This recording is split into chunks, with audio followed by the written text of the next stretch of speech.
Debout pour l'Ukraine.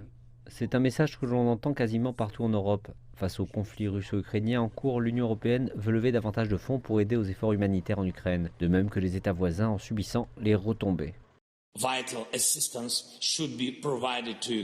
Une assistance vitale doit être fournie à l'Ukraine.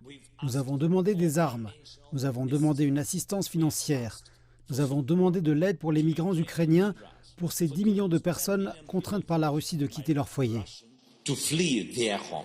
Il s'agit de la plus vaste crise des réfugiés sur le continent européen depuis la Seconde Guerre mondiale. Ce récent événement de bienfaisance vise à mobiliser le secteur privé pour aider avec tous les coûts. Jusqu'à présent, près de 4 millions d'Ukrainiens ont cherché refuge dans l'Union européenne. Mais sur le terrain, le conflit ne montre aucun signe de répit. L'UE a déjà envoyé plus d'1 milliard de dollars d'aide militaire et déclaré que plus d'1 demi-milliard devrait encore être annoncé au cours des prochains jours. La présidente de la Commission européenne, Ursula von der Leyen, vient de rentrer de la ville ukrainienne de Boutcha, où des vidéos diffusées par le gouvernement ukrainien montrent un massacre de plusieurs centaines de civils. Kiev a accusé les troupes russes de l'avoir commis.